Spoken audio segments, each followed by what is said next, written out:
ఈరోజు ఇబ్రాహీంపట్నం మున్సిపాలిటీలో 4వ వార్డు 5వ వార్డు ఈరోజు ఎన్నికల సందర్భంగా ప్రచారానికి వస్తే మంచి స్పందన ఉంది. ఇక్కడ మా సోదరుడు శ్రీకాంత్, ఇక్కడ కీర్తి, పెద్దగారి కీర్తి ఇద్దరు కూడా ఈ వార్డులో పుట్టి పెరిగిన వాళ్ళు. ఇద్దరు కూడా ప్రజలకు సేవ చేద్దామనే ఒక ఉద్దేశంతో ఈరోజు రాజకీయంగా మొదటిసారిగా మీ ముందుకు రాబోతున్నారు. ఈ దయచేసి మీ అందరు కూడా వీళ్ళిద్దరికి కూడా మీకు సేవ చేసే అవకాశం ఇస్తూ మరొక విషయం ఏంటంటే, గత వారం 10 రోజుల క్రితమే ఈరోజు మల్లెడ్డి రంగారెడ్డి గారు ఇక్కడ శంకుస్థాపన చేయడం జరిగింది. ఇప్పుడు మనం నిల్చొని ఉన్న రోడ్డు పనులు కూడా అతి త్వరలో స్టార్ట్ అయ్యి ఒక 15 నుంచి 20 రోజుల్లో కంప్లీట్ అయిపోయి ఈ రోడ్డు కూడా అద్దంలాగా చేసే బాధ్యత వీళ్ళిద్దరు తీసుకున్నారని ఈ సందర్భంగా మీకు మనవి చేస్తున్నా.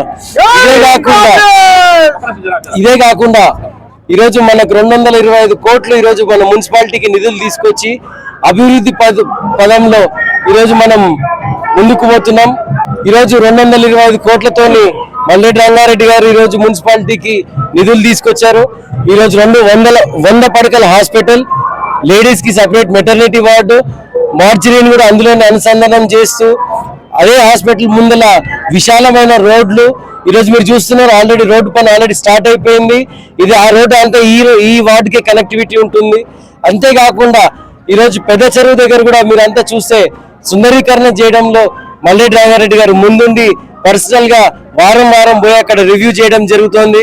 అంతేకాకుండా టూరిస్ట్ అట్రాక్షన్ కి కాకుండా అక్కడ మన ముదిరాజ్ సోదరులు కూడా మళ్ళీ చేపలకి దీనికి ఏది ఉన్నా కానీ అక్కడ ఒక ఫిష్ మార్కెట్ కూడా ప్రపోజల్ త్వరలో పెట్టబోతున్నారు. ఆల్రెడీ మన ముదిరాజ్ సోదరుల అందరికీ కూడా కోహెడాలో ఆల్రెడీ ఒక ఫిష్ మార్కెట్ కోసం ప్రపోజల్ పెట్టడం జరిగింది. ఇనాగ్రేషన్ కూడా చేయడం జరిగింది.